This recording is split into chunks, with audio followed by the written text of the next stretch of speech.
Ok, então estamos gravando. Então, boa noite a todos, e boa tarde ou bom dia àqueles que vão assistir essa palestra depois, em outro horário, né, pelo YouTube. Então, hoje a gente está realizando o nosso primeiro encontro desse ciclo de encontros do NELF do primeiro semestre de 2023, e nós vamos receber aqui Sérgio Farias de Souza Filho. O Sérgio é professor adjunto de filosofia na Universidade Federal Rural de Pernambuco, em Recife, é doutor em filosofia pelo King's College, London, foi pesquisador de pós-doutorado na Universidade Federal do Rio de Janeiro, na Universidade de São Paulo, e atua nas áreas de filosofia da mente, filosofia da linguagem e metafísica. Seus principais tópicos de pesquisa incluem intencionalidade, teorias naturalistas da representação mental, função biológica, caráter fenomenal da experiência sensorial e seguir regras. Bom, e hoje o Sérgio vai nos falar sobre intencionalidade naturalizada, o problema do conteúdo distante. Então, Sérgio, você tem aí em torno de 40 minutos, como a gente havia combinado, né, para apresentar a sua fala, e depois a gente vai ter uma sessão de perguntas e respostas, tá? Então, quem quiser fazer pergunta, e depois, quando começar a sessão, pode usar a ferramenta aí de levantar a mãozinha aqui no Google Meet, ou colocar no chat, né, a sua pergunta que eu leio aqui. Então, Sérgio, a palavra está contigo. Olá a todos, boa noite. Eu queria primeiramente agradecer a Daniel e a todo o pessoal do NELF pelo convite, né? Eu acabei conhecendo, não nos conhecemos presencialmente, né, Daniel? Desculpa, César. É que Daniel está aqui também, um dos professores. Isso. Tudo bom, E só Daniel? Acabei o trocando meu o nome. nome, o meu nome Oi? aqui está aparecendo, o meu nome está aparecendo só como Nelf, né? Então, para Ah, aqueles sem que estão na problema. sala que não, mas para aqueles que estão na sala que não me conhecem, sou o César, tá? Professor da Não, UF. isso, desculpa, acabei trocando o nome dos professores. Sim. Tudo bom, Daniel? E tudo bem, César, né? Então, eu não conhecia César, nós não nos conhecemos, né? Presencialmente, mas acabamos nos conhecendo pelo Twitter, por questões de filosofia que do pessoal debate no Twitter e tal. E aí ele acabou me convidando, queria agradecer novamente a César agora e todo o pessoal do NELF e o Departamento de Filosofia do Maranhão, da Federal do Maranhão. Eu tive a oportunidade de conhecê-lo, né? Achei muito legal, a cidade é maravilhosa, né, do Maranhão. Realmente fiquei encantado quando conheci. E é isso, é um prazer estar aqui. César, eu posso compartilhar a tela? Ah, claro, sim. Fique à Vou vontade. fazer. Vocês conseguem ver? Opa, está carregando? Sim, estou vendo, mas não está no modo de tela cheia, né? Você está Então, só eu vou no... testar no tela cheia, César, porque de vez em quando, uh, quando você coloca em tela cheia, fica um problema de passar slides. Eu coloquei no PDF para ver se não dá esse problema. Deixa eu ver se agora vai. Só um instante. Tranquilo, como você preferir.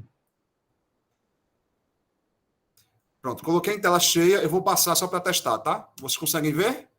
Sim, Perfeito. estamos vendo. Perfeito. Então, nós vamos começar aqui.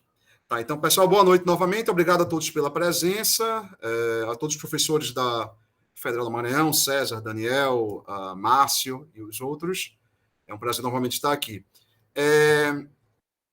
Então, a ideia dessa palestra, como o César disse, ele me convidou para apresentar um work in progress, né, que a gente chama de work in progress, que seria um problema que nós estamos trabalhando, ainda não está publicado, né? Espero que algum dia venha a ser publicado, nunca se sabe, né? Só que ele disse também que seria necessário fazer uma introdução à área, no caso aqui a esse programa de naturalização da intencionalidade. Então, eu espero nesses 45 minutos, no máximo, que César me deu para concluir, introduzir o que é esse projeto de naturalização da intencionalidade. Eu vou tentar pressupor um mínimo de conhecimento prévio sobre isso, tá?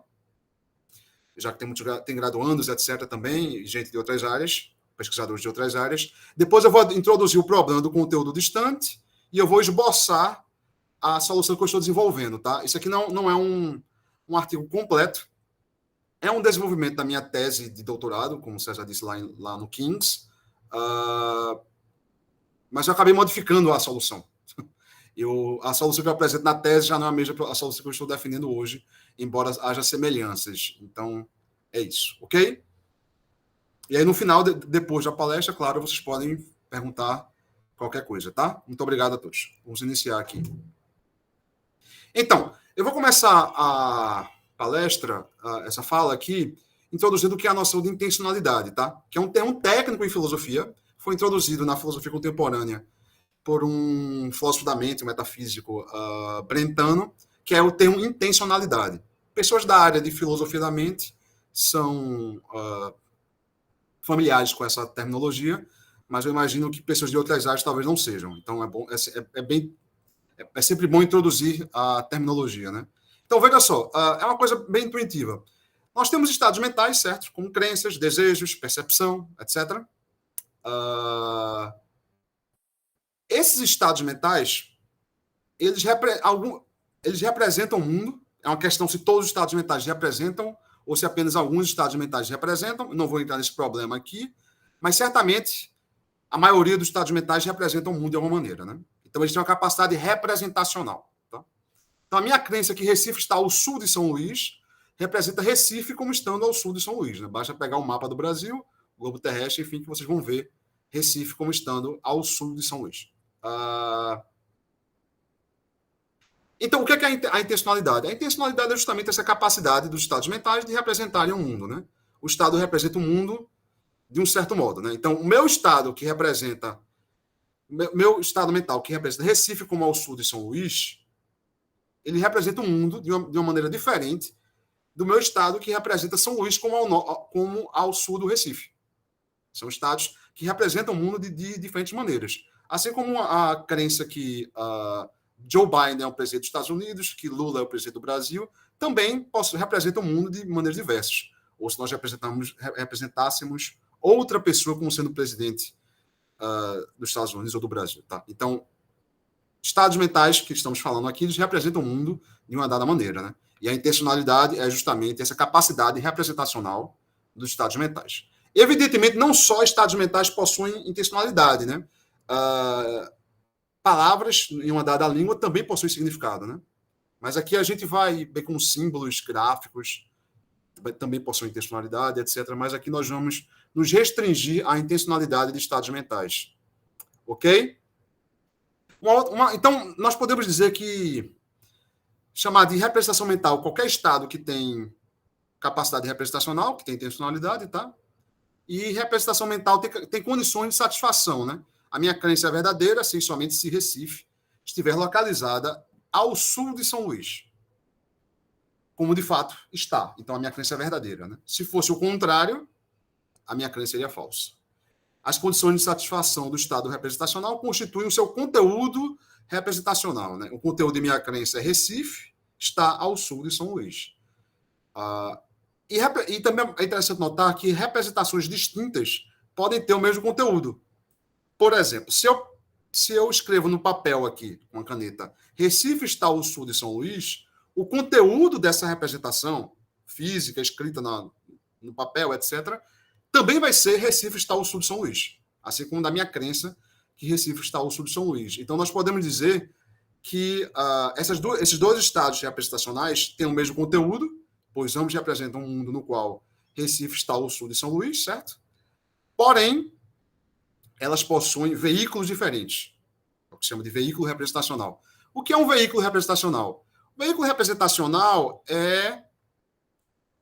a ideia seria que é aquilo que carrega o conteúdo, né? Daí o termo veículo. Então, o veículo da minha crença seria provavelmente uma certa configuração neural no meu cérebro, ou no meu sistema nervoso, enfim, ou no meu corpo, enfim. Enquanto que o que está escrito no papel vai ser um outro conteúdo representacional. Desculpa, outro veículo representacional.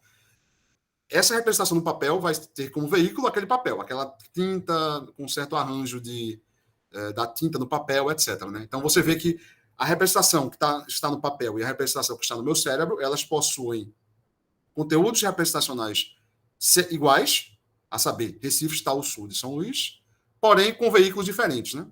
Espero que tenha ficado claro. Só que aí você tem um problema, né?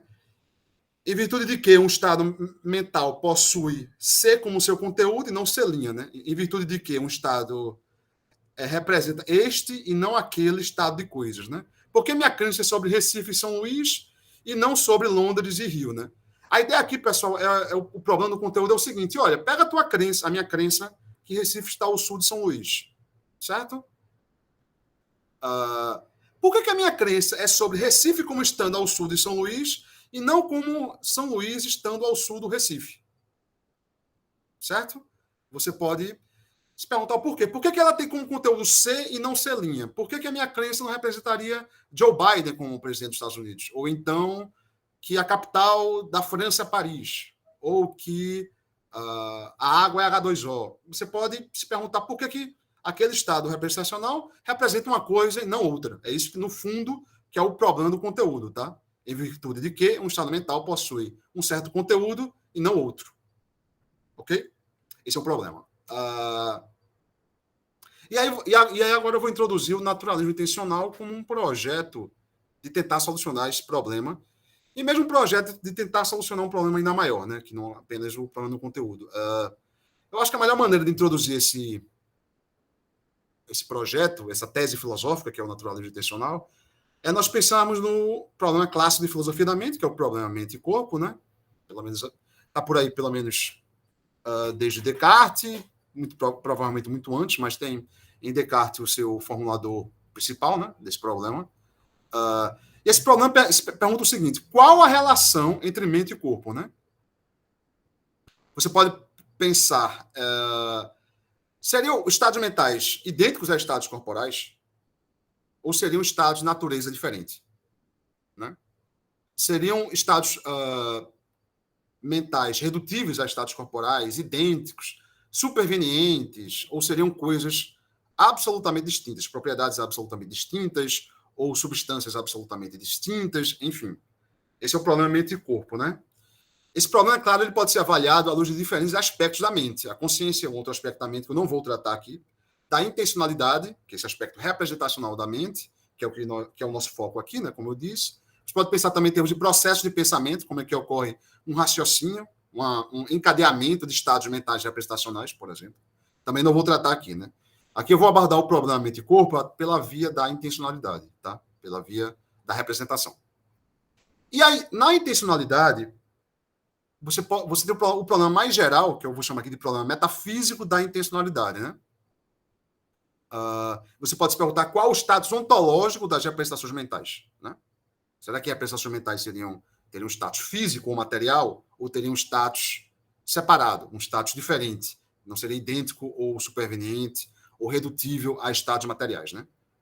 Você pode pensar, por exemplo, que minha crença que Recife está ao sul de São Luís é uma crença que tem um status ontológico, sua constituição metafísica, que a torna muito diferente de estados materiais paradigmáticos, como os estados da física, o status de um livro caindo sobre uma mesa, ou eu me levantando aqui para pegar água.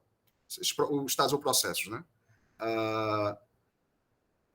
Se você acha, claro, que esses estados eles são tão diferentes ontologicamente, que são estados diferentes, você vai cair, você vai rejeitar o materialismo, né? Que seria essa ideia de que estados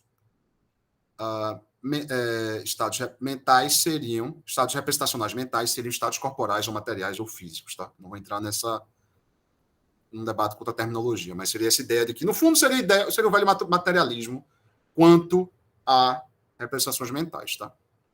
Ocorre que na filosofia da mente contemporânea, a ortodoxia é uma mera ortodoxia, são uma maioria, tá? É uma minoria muito significativa e barulhenta, diria até, que vai rejeitar essa tese, que é o naturalismo intencional, né? E essa tese que é o naturalismo intencional, que é uma variação do materialismo quanto a estados mentais representacionais, o naturalismo intencional vai defender que estados representacionais são estados naturais, tá? Um estado representa a condição externa C em virtude da instanciação de certa propriedade natural. Então, a minha crença que Recife está ao sul de São Luís, ela tem esse conteúdo em virtude da instanciação de uma certa propriedade natural, e não de uma propriedade não natural. Tá? Então, teorias naturalistas determinam o conteúdo em termos puramente naturais, sem apelar para noções intencionais, como a noção de representação, de significado, etc. Ou noções sobrenaturais, como deidades, como Deus e por aí vai, tá?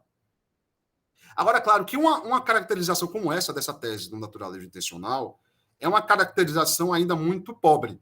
Ela é muito parca. Porque, primeiro, você tem que dizer o que são estados naturais, né? Veja, se você quer dizer que propriedades intencionais são propriedades naturais, que estados intencionais ou representacionais são estados naturais, você vai ter que especificar o que são estados naturais. O que é que torna um estado ou propriedade natural diferente de um estado ou propriedade não natural. Claro, né? E aí você tem no mercado pelo menos duas concepções de propriedades e estados naturais que são rivais e hegemônicas, eu diria, né? Há outras também, mas essa aqui me parece como sendo as principais, né?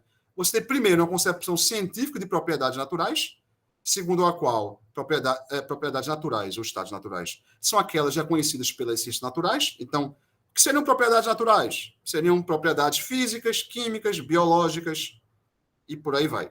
E de outras ciências naturais, né? Só que aí você tem um problema, claro. O que distingue o domínio das ciências naturais dos domínios de outras investigações, científicas ou não, né? Então você pode perguntar, será que as propriedades da história, da geografia, da linguística, etc., seriam propriedades naturais? Aí você pode dizer, não, porque elas não são ciências naturais. Mas, ok, por que elas não são ciências naturais? Não é? E aí, isso aqui é um problema clássico para essa concepção científica de propriedades naturais. A outra concepção é a concepção causal. Propriedades naturais são aquelas propriedades instanciadas por entidades com poderes causais no espaço e tempo, né? Então, a ordem natural, nessa concepção, nada mais seria que a ordem causal, né? E aí, claro, você vai ter o problema, o que é a ordem causal, né, do mundo? O que é que distinguiria essa ordem causal de uma suposta ordem não causal?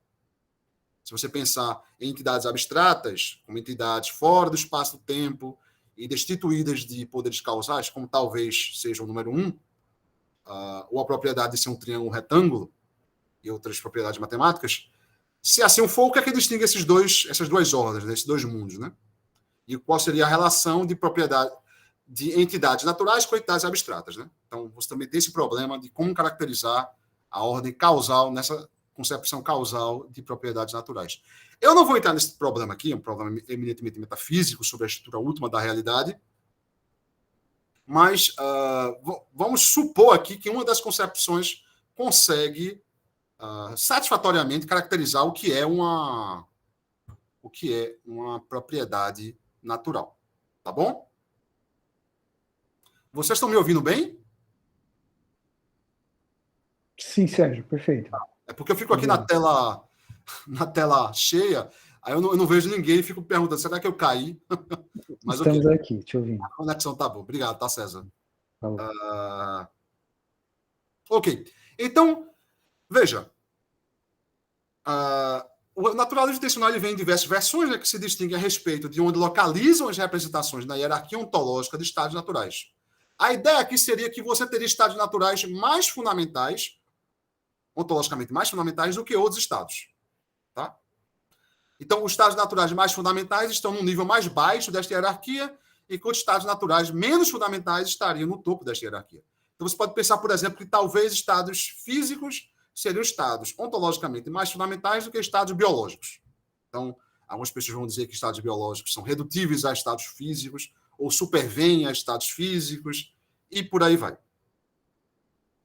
E aí você vai ter o reducionismo naturalista, né? Que é uma tese que eu vou defender aqui, com relação a estados mentais representacionais, né? Estados representacionais são estados de nível mais alto que são redutíveis aos estados naturais mais primitivos, ou mais fundamentais, né? Estados representacionais são completamente explicáveis em termos puramente naturais, sem recorrer a qualquer noção intencional. Que noções intencionais são estas, novamente? Noções como representar, noções como referência, noções como ser sobre. Então, a minha crença é sobre Recife estando ao sul de São Luís. Tá?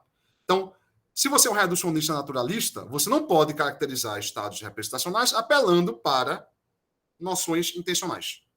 Você tem que explicar o que é um estado representacional mental sem recorrer a qualquer noção intencional.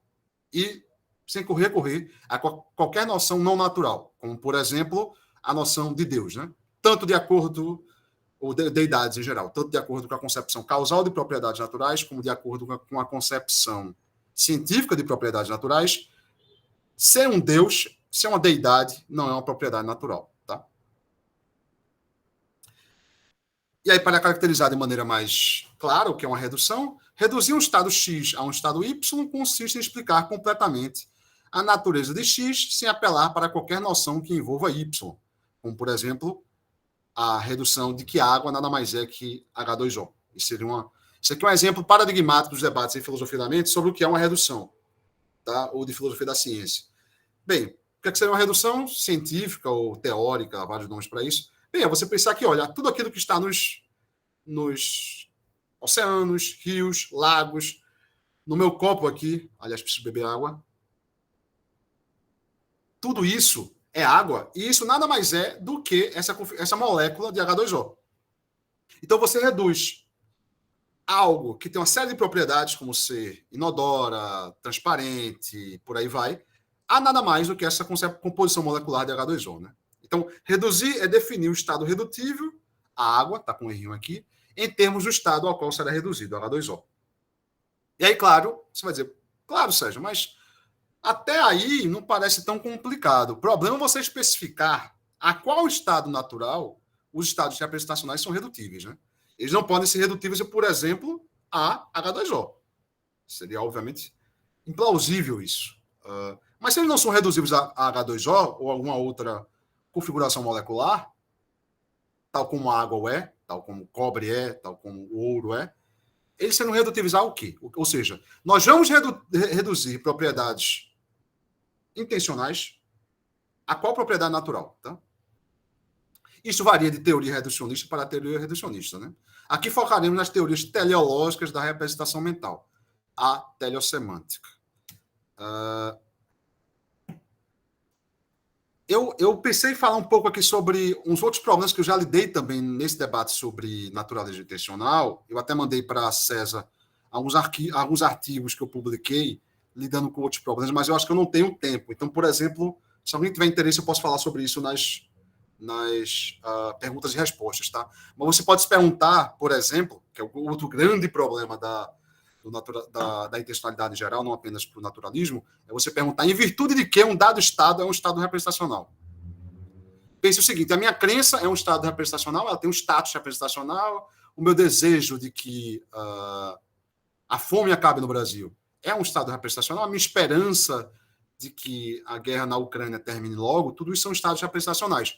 Por que uma pedra lá na rua não é um estado representacional? Em virtude de que certos estados possuem esse status representacional, em virtude de que outros estados são destituídos desse status representacional. Né? Esse é o problema do status representacional. Né? Mas eu não vou entrar nesse detalhe aqui. Se alguém tiver interesse por esse problema, eu posso falar nas perguntas e respostas. Tá? Então, eu vou entrar aqui na teoria natural, na teoria naturalista intencional, que eu venho desenvolvendo aqui desde o doutorado, tá?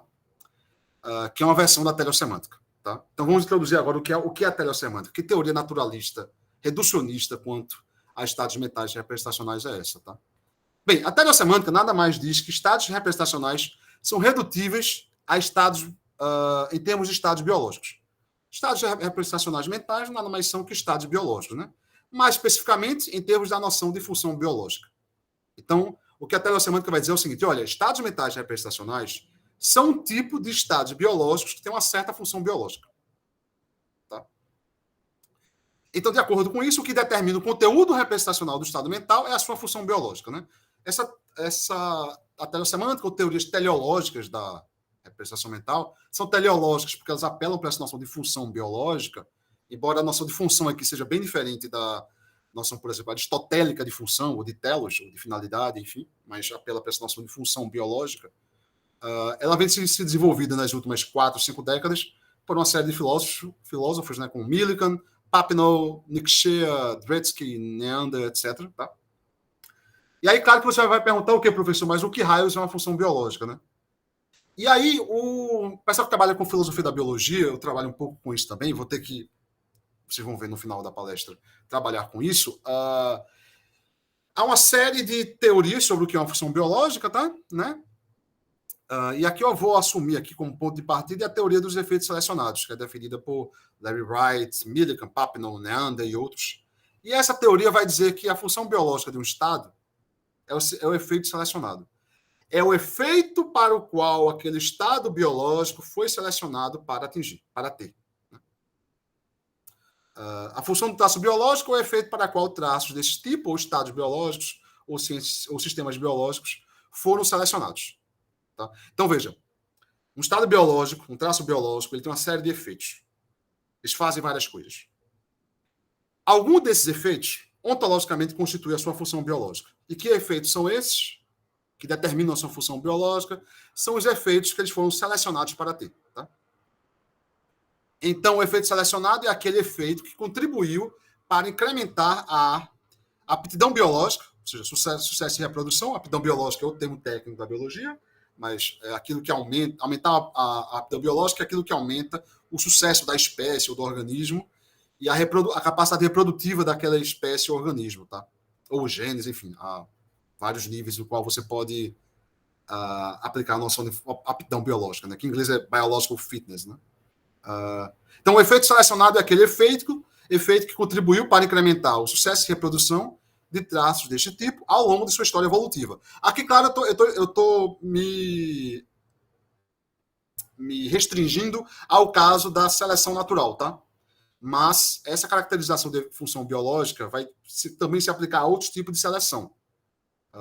Por exemplo, seleções no âmbito do desenvolvimento do organismo, que não são seleções naturais, tá? Seleções evolutivas, enfim, pela evolução, né? Mas aqui eu vou me restringir a isso.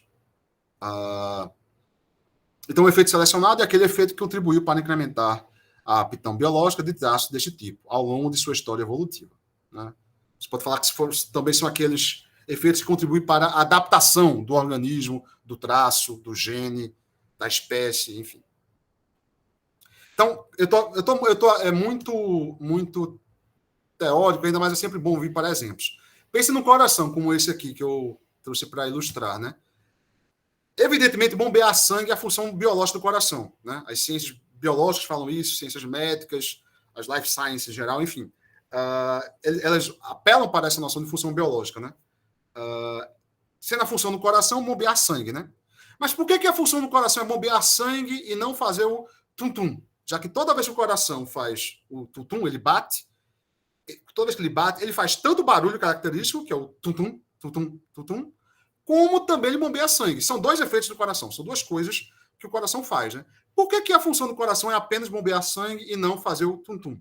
Aí a resposta da teoria dos efeitos selecionados é que corações ancestrais foram selecionados para bombear sangue, na medida que esse efeito aumentou o sucesso de sobrevivência e reprodução, né? Ok. Bombear sangue aumentou a adaptação do organismo, da espécie, mas o tum-tum não aumentou.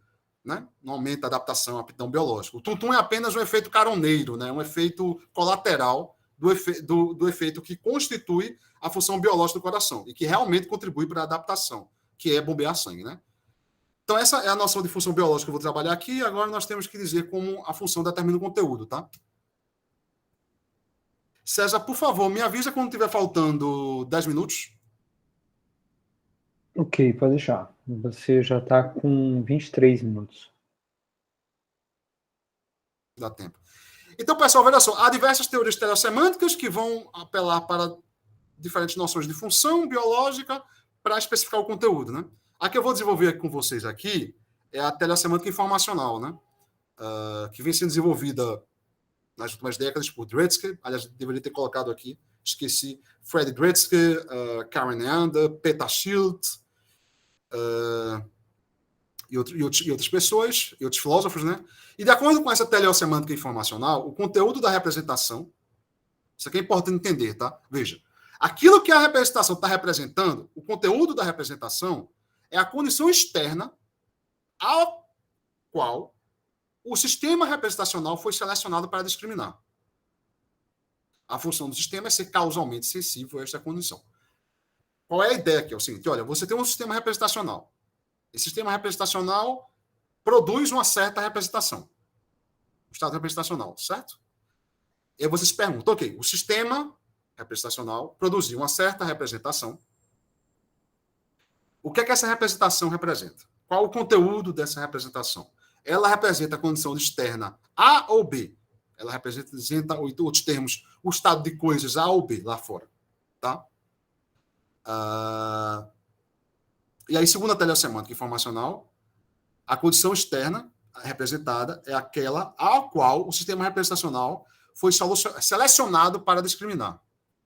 A função do sistema é ser causalmente sensível a esta condição. Então, a ideia aqui é o seguinte: olha, tem uma condição externa X, uma comida, um predador, um local na qual você deve se fugir, uma certa cor. Vá pensando aí. Aqui eu também estou me restringindo apenas a representações sensoriais, tá?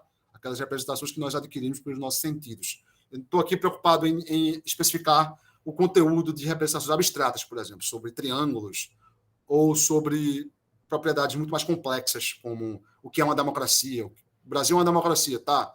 Em virtude de que a minha representação representa o Brasil como uma democracia e não como uma ditadura. Esses são casos muito mais complexos. Aqui eu estou me restringindo a representações primitivas sensoriais, tá? Então, você pensa em representações sensoriais, você se pergunta, por que ela está representando aquela condição externa e não outra? Aí a telesemântica vai dizer, informacional, olha, o sistema que produziu essa representação foi selecionado para discriminar essa condição externa, que chega pela minha visão, por exemplo, que eu discrimino pela minha visão, e não outra. Tá? Então, o sistema tem a função de ser causalmente sensível a essa condição. Quando essa condição ocorrer, ele vai responder a essa condição produzindo a representação, que vai discriminar essa condição de outras condições. Tá? Vai discriminar este estado de coisas de outro estado de coisas. Tá? E a função do sistema é ser causalmente sensível a esta condição. Então, vamos pegar o exemplo do sapo aqui. Eu até coloquei um sapo capturando uma mosca, um inseto, enfim. Esse sapo aqui, ele representa essa mosca porque o sistema do sapo foi selecionado para discriminar moscas.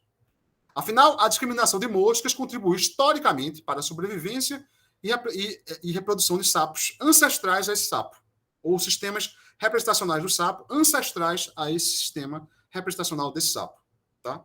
Na medida que contribuiu para a nutrição. Então, por que é evolutivamente benéfico? Por que aumenta a aptidão biológica? Ter um sistema representacional. Ora, nesse caso aqui, porque o sapo torna-se capaz de obter comida. No caso, um inseto. Certo? E claro, como é uma representação, ela tem que ter a capacidade de ser falsa. É uma espécie de intuição muito forte entre filósofos da mente, da ciência cognitiva e tal, que para ser uma representação, ele tem que ter a capacidade de ser uma falsa representação. E é por isso, por exemplo, que se você coloca na parede um termômetro de mercúrio, a altura do termômetro de mercúrio vai variar com a temperatura do ambiente, certo?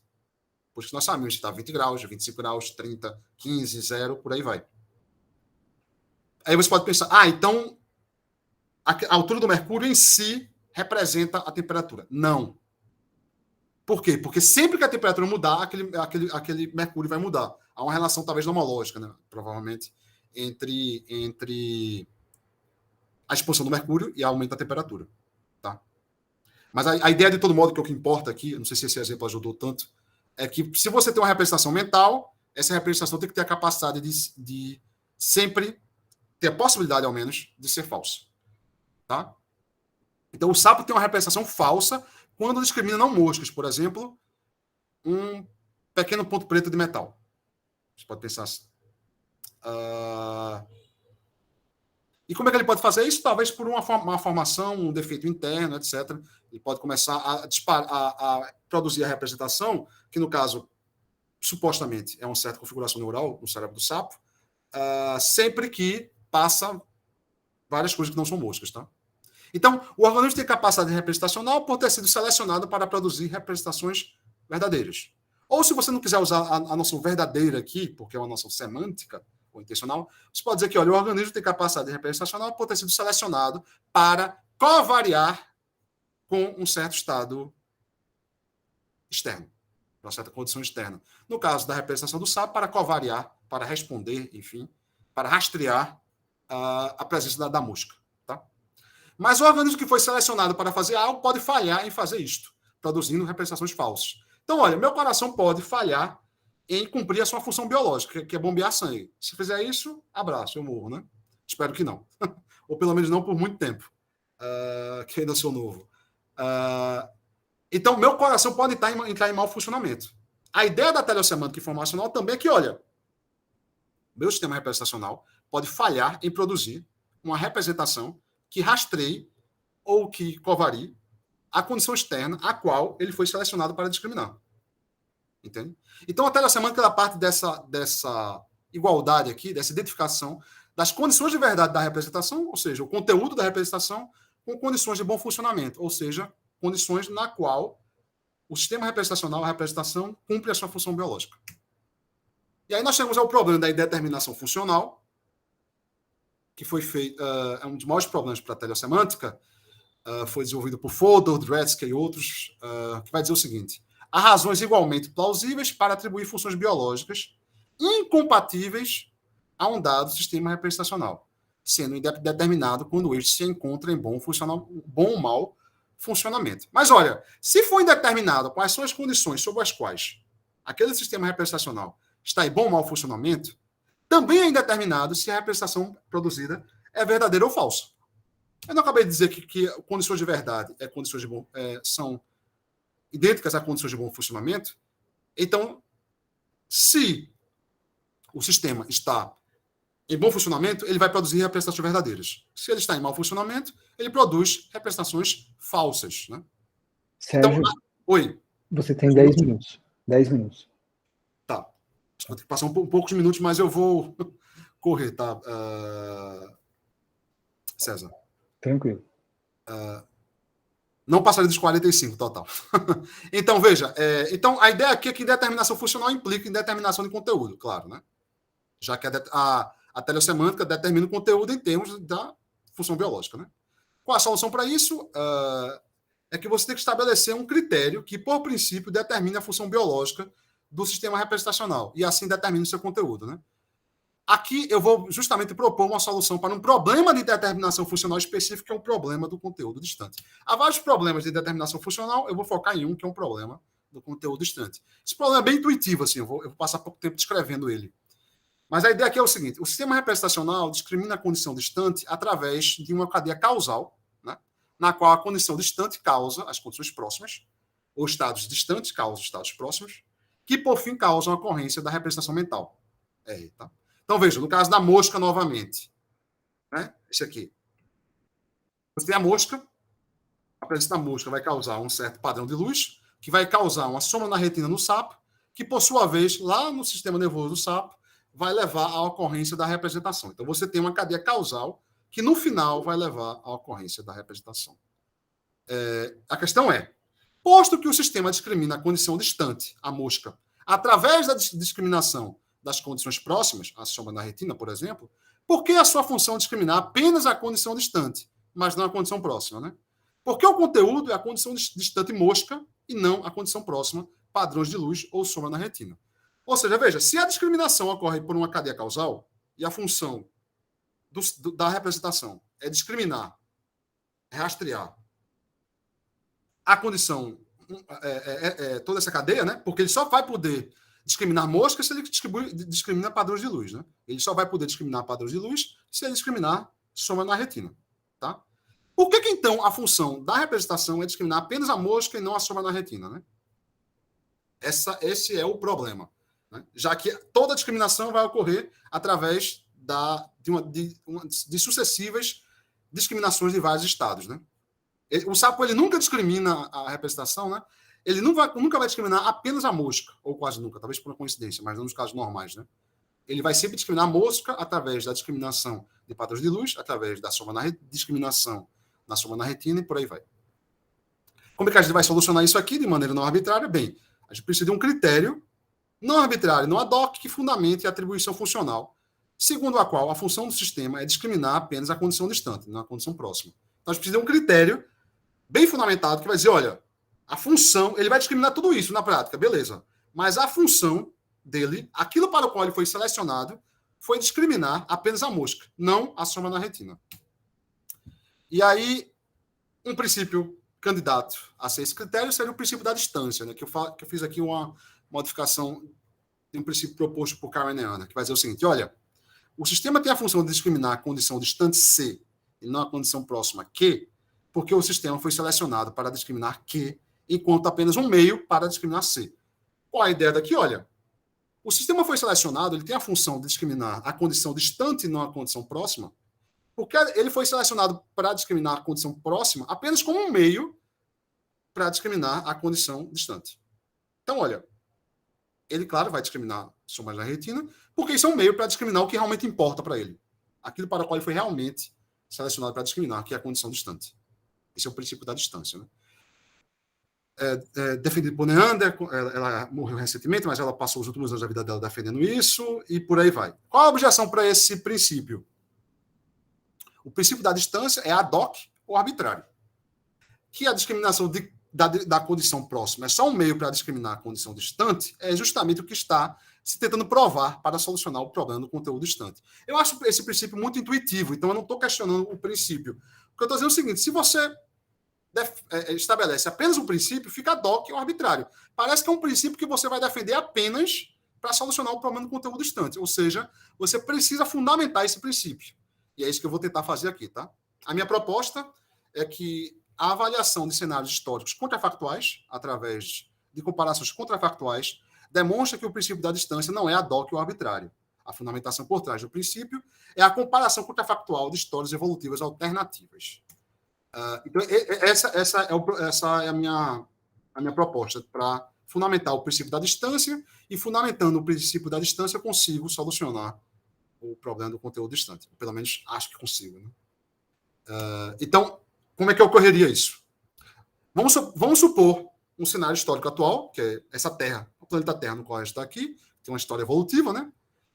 E uma outra Terra contrafactual tem uma história evolutiva muito parecida com a nossa, com uma diferença. O sistema foi selecionado para discriminar C, a condição distante, via a discriminação de Q1, condição próxima a 1, no nosso mundo atual, na nossa história evolutiva atual. Nessa história evolutiva contrafactual, Q1 não é mais um meio para discriminar C, apenas Q2 o é. Ou seja, você vai ter dois estímulos que vão levar, nessas duas histórias evolutivas, a distanciação da representação mental pelo sistema. Esses dois estímulos são muito similares, só que no mundo atual é apenas Q1 que leva à discriminação da condição distante. No mundo contrafactual é apenas Q2 que vai levar à discriminação da condição distante. Sendo a condição distante, claro, as músicas, né? Ou algo muito próximo à música. Comida, enfim. Não é isso o que eu estou debatendo aqui. Então, veja, no cenário contrafactual, a evolução selecionaria o sistema para ter a capacidade de discriminar Q2, não Q1, por este ser o meio para alcançar o efeito adaptativo de discriminar C. C é a condição distante, né? Então, olha, se no mundo contrafactual é Q2 e não Q1, que é um meio para discriminar C, o estímulo para discriminar C, pode ser, por exemplo, duas imagens na retina muito parecidas uma com a outra, com uma leve modificação. Então, nesse mundo contrafactual, o sistema representacional vai ser selecionado para discriminar essa soma na retina muito parecida com a soma na retina no mundo atual, né? O mesmo ocorreria em outros cenários nos quais Q2 ou QN, ou qualquer outro estímulo próximo, fosse a única rota para detectar C, né? A seleção natural selecionaria o sistema para discriminar o estímulo intermediário que levaria à discriminação de C. Qual a conclusão? A função do sistema representacional é discriminar a condição distante C, não a condição próxima, Q1 ou Q2 ou Q3. Né? Porque, ao longo dessas comparações contrafactuais, o que permanece é a condição distante, né? Que vai ser a mesma. Então, a avaliação contrafactual mostra que a seleção natural teria selecionado o sistema representacional para ser causalmente sensível relativamente a estímulos intermediários, estímulos próximos, distintos, né? Ao longo dos cenários contrafactuais. Você pode pensar em várias somas na retina do sapo, ligeiramente diferentes uma da outra, né? A razão é que os estímulos que levam à discriminação da condição distante, ao longo dos cenários contrafactuais, muda de cenário para cenário. Não obstante, a condição distante permanece a mesma. A teoria dos efeitos selecionados tradicional, que é aquela que eu falei no início, que é de Millikan, Neander e outros, Larry Wright, Essa teoria tradicional dos efeitos selecionados, ela determina a função recorrendo apenas à história de seleção atual. A minha proposta é que, a fim de inequivocamente determinar a função biológica, né, não cair no problema da indeterminação funcional, é que a gente vai ter que desenvolver essa teoria dos efeitos selecionados tradicional. E aí nós chegamos à teoria dos efeitos selecionados extendindo, quero estender, né, a teoria tradicional. A fim de determinar a função no sistema representacional, deve-se recorrer tanto à história de seleção atual, quanto à história de seleção contrafactual dos traços de um dado tipo. Aí tudo bem, né? Pô, que coisa maravilhosa. Estou recorrendo a comparações contrafactuais, e aí eu consigo determinar o porquê que a função é discriminar apenas a condição distante, não a condição próxima. Só que aí tem um problema, né? Caroline Price, Ruth Millikan vem com esse problema, né? Eu comecei a trabalhar com isso aqui exatamente na minha banca de doutorado, que a Caroline Price estava presente.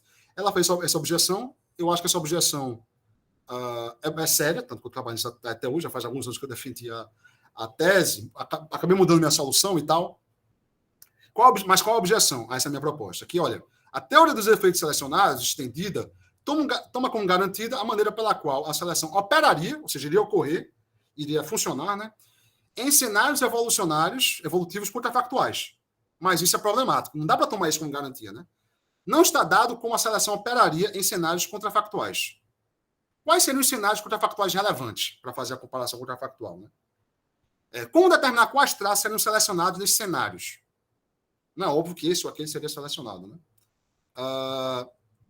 Eu acho que na própria ideia de comparação contrafactual, na noção de estipulação, dá para tentar responder essa objeção, né? A ideia seria, para determinar a função de um traço T, os biólogos, por vezes, comparam organismos atuais com o traço T e organismos hipotéticos sem o traço T.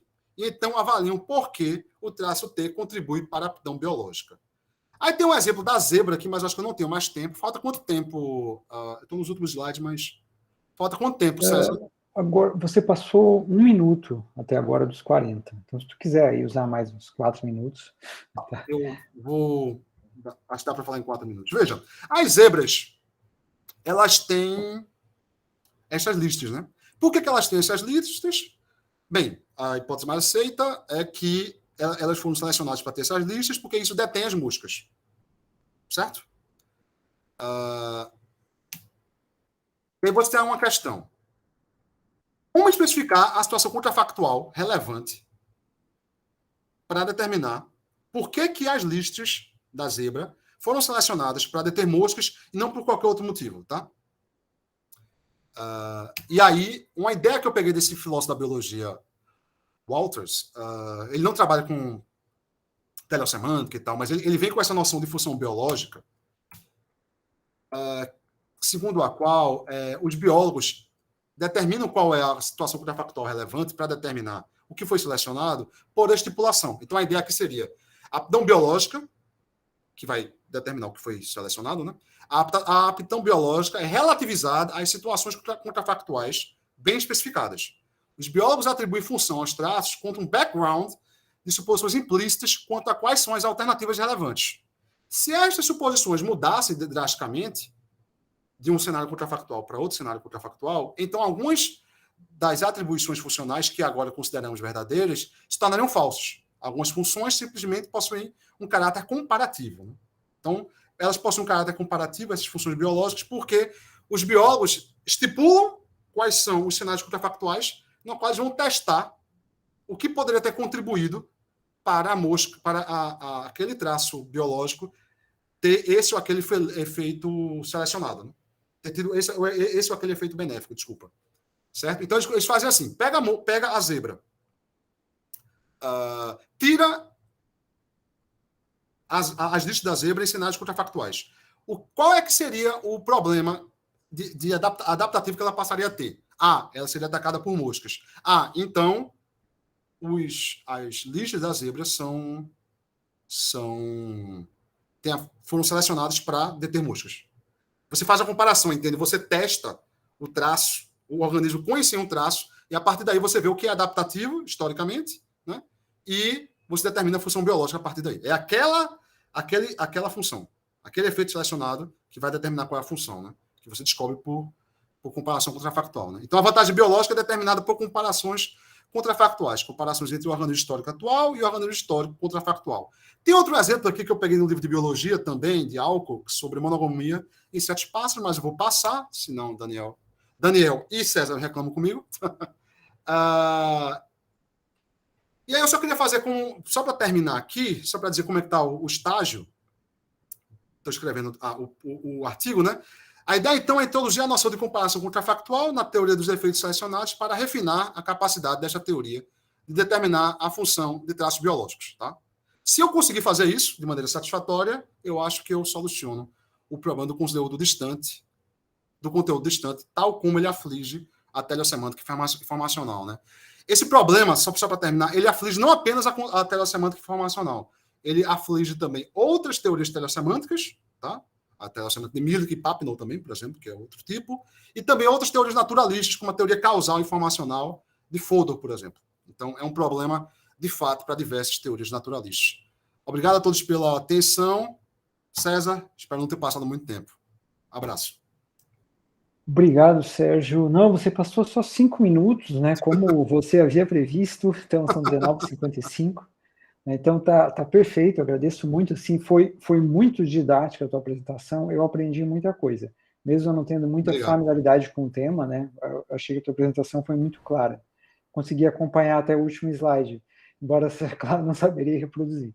Bom, pessoal, a gente está aqui aberta a sessão de perguntas, vocês podem levantar a mão, opa, o João Felipe já levantou, e podem colocar também a sua pergunta no chat que eu leio.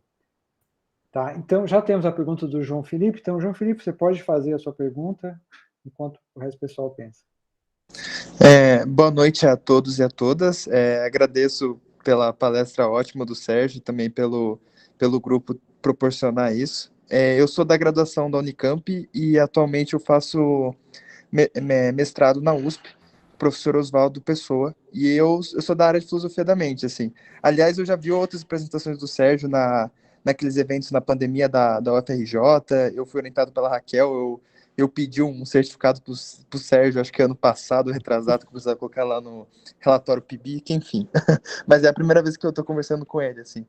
Prazer, Sérgio.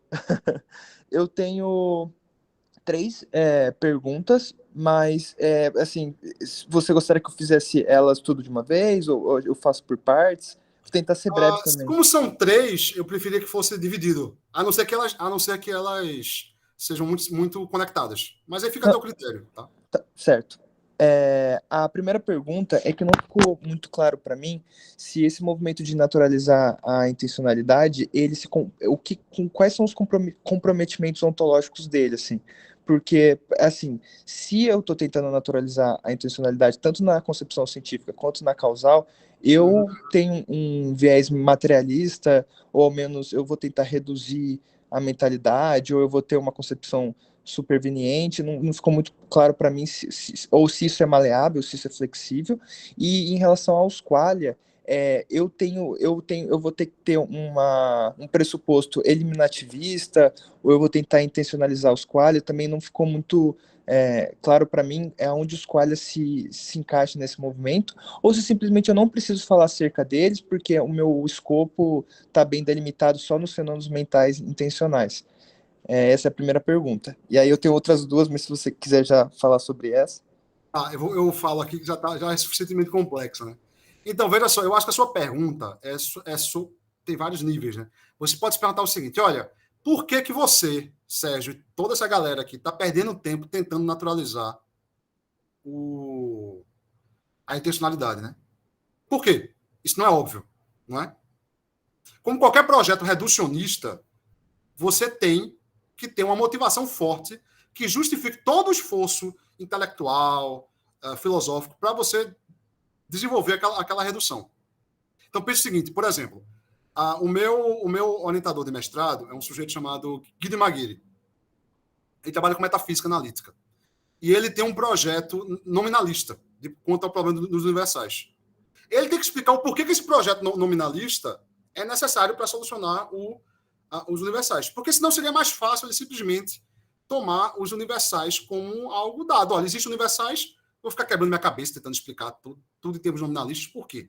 Propriedades em termos nominalistas, por que a casa é branca e a parede é branca e a mesa é branca, por que toma um branco como universal explica, é muito mais fácil do que ficar tentando explicar tudo isso em termos nominalistas. Isso é verdade, seria mais fácil, termos pelo menos de esforço. Mas geralmente uma motivação como essa, reducionista ou eliminativista, etc., você acaba entrando porque você acha que a alternativa, que é aceitar ou universais, no caso lá do pessoal dos universais, ou aceitar propriedades mentais irredutíveis e fora do mundo natural ou material, seria um problema ainda maior. Não é? Essa me parece como uma das principais motivações para a naturalização da mente. Porque, veja, o naturalismo intencional é apenas um aspecto do projeto geral de naturalização da mente, né, de todos os estados mentais. Dreitzker, por exemplo, ele tenta naturalizar estados mentais representacionais, estados mentais fenomênicos e por aí vai. Tá? Se você dá uma olhada no Naturalizing the Mind, que é o livro dele de 95, ele vai pegar tanto intencionalidade como consciência, certo? Mas a teleossemântica em si, ela não se compromete com isso. Em si, pelo menos. Ela não vai dizer, olha, se tem que naturalizar a intencionalidade, vai ter que naturalizar a consciência também, fenomênica. Isso não é automático, é imediato, entendeu, João? Você pode ser um teleossemanticista e achar que, olha, o aspecto representacional da mente nada tem a ver com o aspecto fenomênico. O aspecto representacional da mente é material, ou natural, ou físico, enquanto que o aspecto fenomênico é fora do mundo natural. Você cai numa espécie de dualismo com relação a fenômenos da consciência, entendeu? A consciência fenomênica, enfim. Veja, no meu ponto de vista, isso é perfeitamente possível. Só vai ser um problema se você quer explicar o que é a consciência em termos de representação, que é o pessoal da teoria representacionista da mente, da consciência. É o caso de Dreitzker, por exemplo. Michael Ty era assim até outro dia, porque agora ele ainda é de certa forma, mas ele virou um panpsiquista recentemente, no último livro dele, e há vários outros representacionistas, né, que é o pessoal que quer explicar o que é um estado consciente em termos de estado representacional. Aí, para o naturalista, seria ótimo se funcionasse, porque seria assim, olha, o que é um estado da consciência é um tipo de estado representacional. O que é um estado representacional é um tipo de estado natural. Se você consegue fazer esses dois passos, ou seja, explicar que estado da consciência é um tipo de estado representacional e que o estado representacional é um tipo de estado natural, se você consegue ter sucesso nisso, você naturaliza tanto a consciência quanto a intencionalidade. E aí fica ótimo, né? Porque, olha, não vai ter que lidar com todos os problemas que um dualismo ou um panpsiquismo vai ter que lidar para explicar a mente. Né? E aí eu acho que você já sabe mais. Você pode pensar em fisicismo, você pode pensar em relação mente-corpo, causação mental, enfim, todos os problemas que afligem historicamente teorias não materialistas ou naturalistas da mente. Né? Espero ter respondido a tua primeira pergunta. Mas eu acho que o ponto é esse, tem que ir pela motivação de por que tem que naturalizar. Não é dado que tem que naturalizar. Isso é uma tese filosófica metafísica, hard mesmo, muito forte. Né? Eu tenho alguns papers sobre isso, mas eles não foram publicados, mas tem uma parte da minha dissertação que trata disso, das motivações. Na minha tese, desculpa, eu posso te mandar se você tiver interesse. Pode mandar sim. Não, eu esclareceu muito, assim, a resposta. Já vou puxar para a segunda pergunta, que tem um pouco a ver, e aí também já vou puxar mais para o meu interesse, né, que eu estudo funcionalismo no mestrado, e eu sou até, de certa maneira, partidário dessa tentativa de naturalizar fenômenos mentais, né, intencionalidade, aspecto fenomenológico, etc. A teleossemântica, ela pelo menos em primeiro momento, eu não entendo muito bem dessa bibliografia, me deu uma impressão me lembrou o funcionalismo, assim, nessa questão da função biológica, apesar de que o traço bem grande da teoria funcionalista é da reasibilidade múltipla da mente. Não sei, se essa concepção poderia ser compatível com ao menos alguma versão funcionalista, sim? Porque eu imagino um caso, pelo menos, que eu crie algum certo tipo de algoritmo numa máquina que ela busca a conservação própria, ela busque perpetuar um certo código informacional que está nela, algo que reproduza muito bem o funcionamento dos seres vivos com a seleção natural, né? Então, assim, ela seria compatível? Essa é a segunda pergunta. Então, João, eu acho que sim. Você sabe que um funcionalista como você, é curioso você estar sendo orientado por Oswaldo, acho que você sabe que ele foi meu supervisor quando eu era pós-doc na USP, né? Sou muito amigo dele. Que legal, não sabia. Ele veio recentemente a dar um mini curso aqui para a gente na Federal Rural, né? Aqui do lado. E Oswaldo não é muito, que eu saiba, pelo menos essa posição dele que ele me disse, ele não é muito simpático da tese da realizabilidade múltipla, né? Que a maioria dos filósofos da mente eu diria que aceitam. E, claro, o grande problema, me parece que o grande problema dessa tese é a consciência, né? A consciência fenomênica, porque você poderia ter a mesma papel causal, talvez, né? Me parece plausível, você pode ter o mesmo papel causal desempenhado por diferentes sistemas mentais e cognitivos, enfim, e você ter propriedades fenomênicas distintas para cada sistema, né? Essa é a objeção clássica de Bloch, Fodor, Chalmers, você deve conhecer isso. Mas a telesemântica, eu acho a intencionalidade menos hostil ao funcionalismo do que a consciência. Essa é a minha posição. Tá? Na verdade, eu acho o problema da intencionalidade, o chamado problema de Brentano, né? Tem a primeira formulação clássica do problema, lá no final do século XIX, embora esteja desde Aristóteles, Platão, enfim, pelo menos Aristóteles. Eu acho a intencionalidade um problema menos difícil do que o problema da consciência fenomenal. E me parece mais plausível que o funcionalismo funcione com relação à intencionalidade. E uma variação disso seria a telesemântica. Agora, só para chamar a atenção para uma coisa. O funcionalismo ele vai caracterizar o que é um estado mental, individualizar o que é um estado mental, através do que a gente chama, né, você sabe, de papel funcional, né? Causal functional role, né? Papel causal funcional, enfim. Agora, veja, esse funcional aqui é algo diferente do que a gente está chamando de função biológica. São coisas diferentes. O que a gente está chamando nessa teoria de função biológica aqui é a função do traço é X porque ancestrais desse traço foram selecionados para ter o efeito X. Papel causal funcional é outra coisa, né?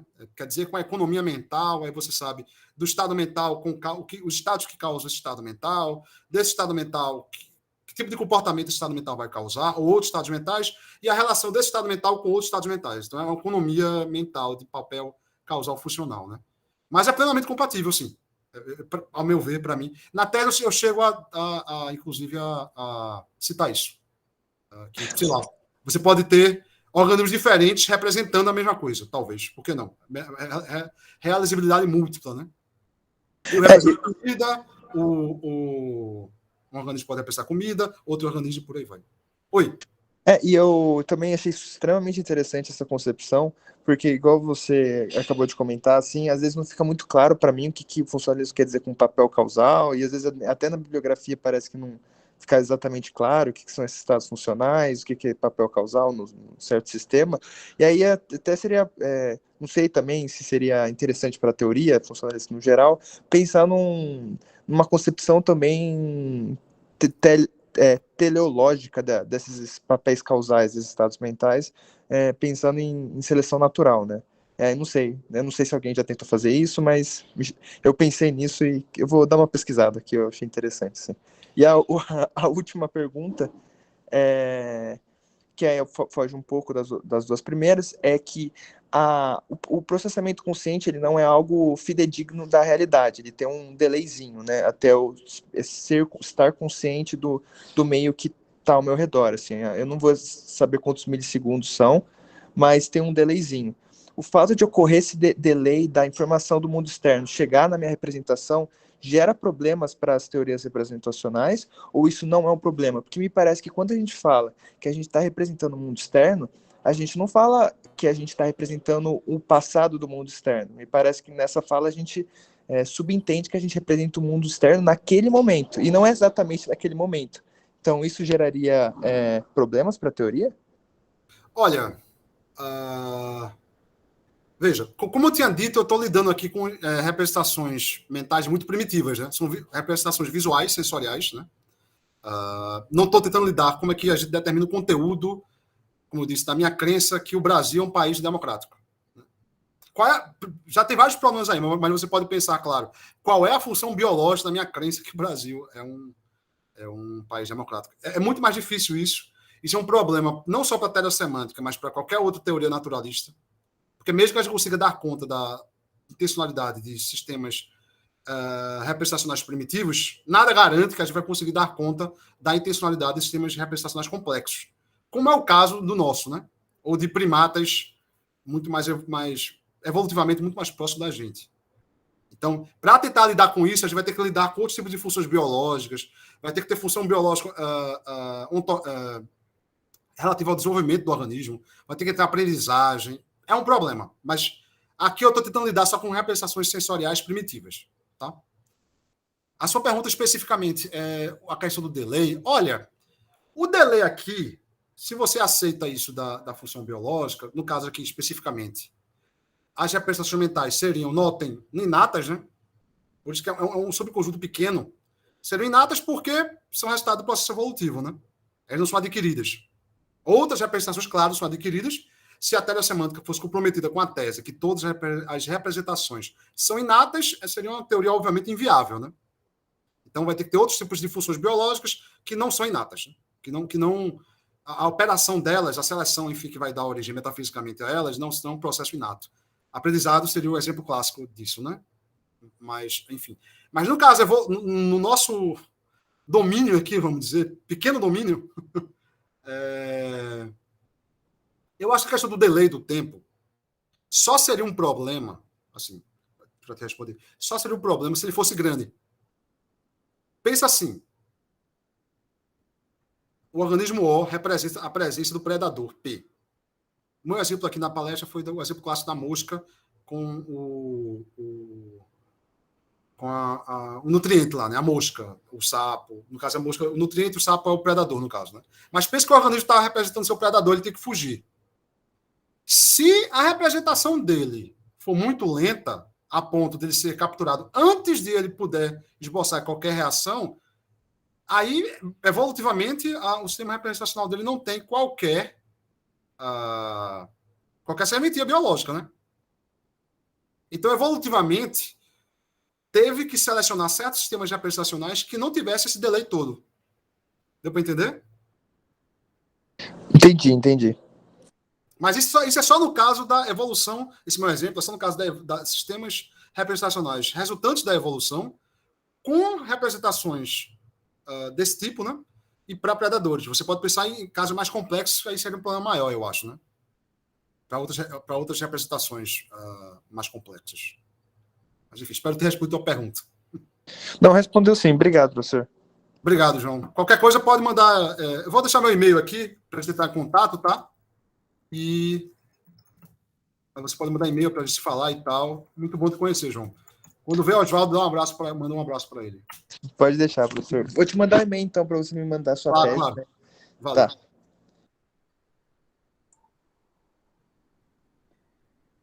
Legal, obrigado, João Felipe. Bom, temos mais um inscrito, Daniel. Opa, boa noite, tudo bem? E aí, Sérgio? Oi, Daniel, tudo bom? Eu estava pensando em muitas coisas e eu tenho alguns quadros teóricos um pouco diferentes, às vezes não muito analíticos, apesar de as pessoas ficarem me acusando de ser analítico. Eu falo, credo, eu não sou analítico, meu Deus. Né? Acontece, né? Acontece, fazer o quê? As pessoas xingam a gente, fazer o quê, né? Enfim, e eu vou te perguntar, que não ficou claro para mim agora, que o que tu estás falando para mim responde e vai ao encontro das minhas crenças sobre a noção de representação num naturalismo não reducionista. Nem sei se existe isso, eu acho que existe. Existe. Enfim, eu vou por essa direção. Mas eu queria, de repente, que tu falasse um pouquinho, por que tu traz o conceito de intencionalidade? Talvez lá no começo tu até falou, né? Se parece que, assim, o que tu estás falando funciona muito bem para o conceito de representação e explica muito bem a ideia de uma representação, coisa e tal, mas por que tem um conceito de intencionalidade que atravessa isso tudo? Por que eu tenho que chamar o conceito de intencionalidade para tratar disso que tu estás tratando? Se eu podia simplesmente me perguntar assim, como que a gente representa o mundo? Ou como que mentes, seja mente, sei lá, como que cérebros, a gente pode falar assim, ou organismos que têm algum tipo de interface biológica, né, um sapo, uma mosca, uma minhoca, que seja o que for, como que esses organismos eles representam o mundo. Por que eu tenho que dar o nome de intencionalidade para isso? Por que eu não posso só ficar falando de representação? Essa aqui é a pergunta. Obrigado. Valeu, Daniel, pela questão. A pergunta é bem importante. Bom te ver de novo, Daniel. Quer dizer, entre aspas, né, como eu falei para o Márcio no chat. Então, veja só. Como você sabe, isso está por trás da sua pergunta, né? Intencionalidade é um termo filosoficamente muito carregado, né? É um termo filosoficamente muito carregado. Eu citei Brentano, e é ele que introduz na filosofia contemporânea, né, de alguma maneira, esse termo, trazendo lá da noção de intention, dos medievais e tal. Veja, aqui eu tô assumindo uma noção de intencionalidade que é ampla, de fato. Qualquer coisa que represente tem intencionalidade. Mas tem certos usos da palavra que, de fato, usam a intencionalidade com um termo muito mais estrito, com um significado muito mais estrito, né? Uma concepção de intencionalidade muito mais estrita. Então, por exemplo, tem gente que usa a intencionalidade só para falar de estados representacionais mais complexos. Crenças, que é muito mais complexo do que o estado do sapo, claro. Desejo, outras atitudes proposicionais, como se chama, né? Ou percepção, se você acha que percepção é representacional, isso é um debate, mas enfim. E aí esse pessoal usa a intencionalidade como um termo muito mais complexo. Eu prefiro usar esse termo de maneira mais geral e aí falar em intencionalidade mais primitiva, que é o que eu estou lidando aqui, ou mais complexas. É claro que vai ter um pessoal também que vai objetar o seguinte, olha, você está chamando isso que ave, organismo, mais simples, como sapo, abelha, etc., com a representação. Mas eles realmente, mas estritamente, eles nada representam. Tem um pessoal que vai dizer isso. Que representação é uma noção muito mais complexa e que dá uma série de condições que um sistema cognitivo tem que satisfazer para eles serem genuinamente representacionais. Ou, na minha terminologia aqui de outros, genuinamente intencionais. Né? E aí, claro que vai ter um debate enorme sobre isso. O que a gente vai chamar de representação ou de intencionalidade? Né? A gente vai chamar o quê? O quão complexo tem que ser um sistema para ele ter a intencionalidade, né? Ou seja, o que é intencionalidade mínima ou representação mínima, né? O que eu posso dizer com relação a isso é que, olha, tem um cara chamado Tyler Bird, que ele vai defender uma espécie de naturalismo não reducionista.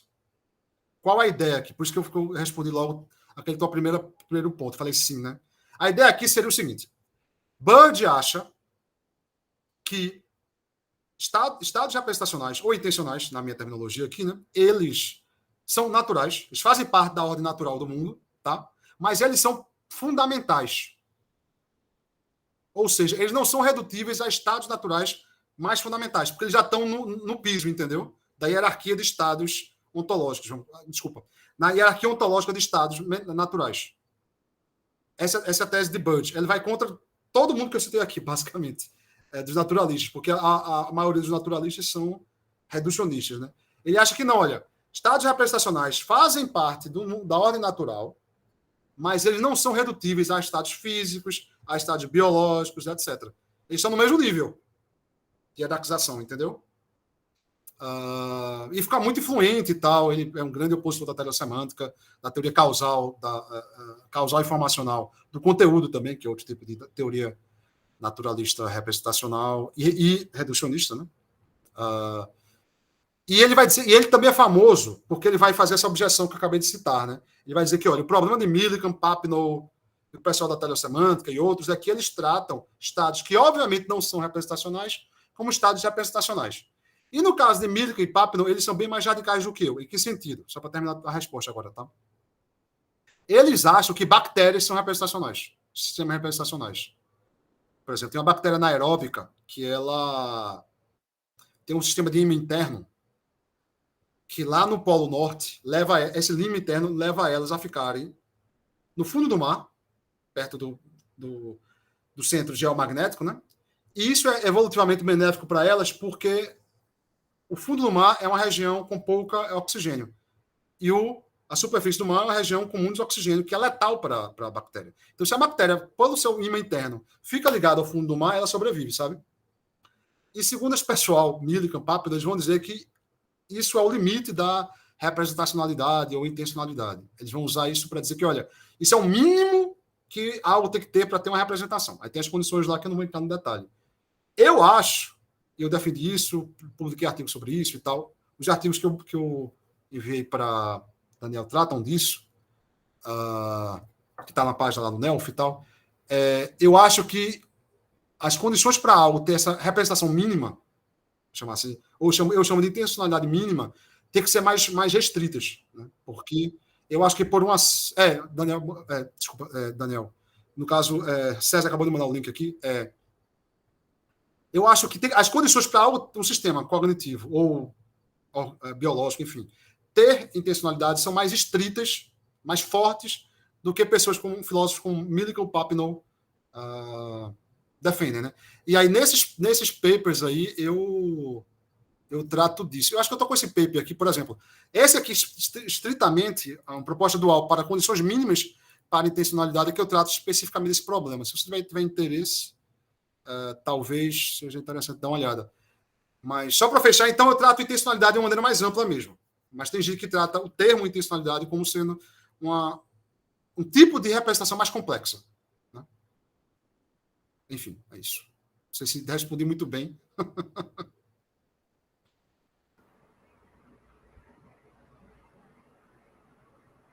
Legal, Sérgio, obrigado. Já que ninguém falou, nem levantou a mão, eu vou falar de novo. A impressão que eu tenho, assim, ouvindo e agora lembrando, né, é que e é interessante como tu vai para cá e para lá no conceito, fala intencionalidade, representação, né, porque está explicando um conceito de representação a partir de um sentido bem mais amplo do que se usa costumeiramente, né, como imagem mental, como crença, né, ou coisa, sei lá, do gênero, como atitude, né, se pensa em representação, às vezes, como um juízo, né, pega a ideia de juízo kantiano e simplesmente transforma em representação, pronto. E daí é uma coisa que é linguística e que é uma porção de coisa. E eu também vejo, quando tu... Bom ponto. Oi? Bom ponto. E daí quando tu falas do sapo que representa, né, enfim, não é... Ou quando você fala e usa o exemplo do sapo, fala de semântica, até leu semântica para falar, né, da atitude do sapo, dá de ver a base teórica cognitivista que tu estás usando, né? Eu não deixo de lembrar o Lakoff e o Johnson falando de semântica, mas pensando a semântica a partir de atitudes neurológicas ou corporais, enfim, né? Enfim. Aí mais o pessoal do enativismo, que você está em mente, né? Oi? Você está em mente com o pessoal do enativismo? Não diretamente, mas basicamente assim, a gente costuma pensar, a filosofia de um modo geral, pelo menos a metafísica ocidental, né, quando fala de representação, seja a ideia do Platão, seja um juízo kantiano, enfim, acaba pensando nessas noções como se o semântico fosse alguma coisa que seria um grande mistério para poder explicar quando está pensando em estados mentais, porque eles estão pensando em dois mundos de qualquer forma, né? E quando tu faz essa aproximação, tu já não parte desse paradigma, tu não parte desse pressuposto, né? Então as coisas encaixam de um jeito diferente, assim, então faz todo sentido. Nem sei se você tem nativismo nessa história, mas o próprio conceito de representação assim pensado e o semântico dessa coisa, né? O que é a semântica enfim, o que é o significado, já não está mais no âmbito de alguma coisa que existe independente de um substrato, seja ele a nossa mente, seja um código no computador, seja as sinapses de um sapo, né? Enfim. Então, Daniel, ótimos pontos. Veja só, no caso de Platão, com certeza, porque Platão é um dualista, então esse papo aqui não teria muito sentido, né? Porque pelo menos uma certa interpretação de Platão, né? Enfim, eu não vou me meter como... Embora dê aula de Platão, eu não sou especialista, né? Claro, mas uma certa interpretação de Platão vai tratar Platão como dualista, claro. E aí, se é dualista, propriedades intencionais ou representacionais, já depende da terminologia aí, já estão em outro nível metafísico, né? Já estão em outro nível ontológico, não seria um problema, né? No caso de Kant, que você citou, veja, o caso de Kant é interessante porque não é muito, assim, uma certa interpretação de Kant não vai tratar Kant como um dualista, né? Outra vai tratar. Será que o sujeito transcendental é um dualista? Ou será que dualismo, falar em dualismo seria uma metafísica dogmática, para usar o termo bem kantiano, né? Metafísica dogmática, que não é possível solucionar problemas e tal. Mas, de todo modo, no caso do juízo kantiano, quando ele vai lá na crítica da razão pura fazer aquilo, etc., é de fato muito diferente da noção de representação que eu estou usando aqui. E soa estranho. Né? Soa estranho você falar do mesmo termo. Né? Mas o que é que acontece? Eu acho que a principal diferença aqui seria o seguinte. Se você achar que intencionalidade ou representação, a depender da sua terminologia, é necessariamente proposicional, note que você usou o termo juízo, né? Kant fala em juízo, teoria do juízo em Aristóteles, teoria do juízo em Tomás de Aquino, etc. Juízo, ele tem a forma proposicional, são proposições. Não é isso? Seja antes ou depois da lógica moderna, enfim, mas são proposições.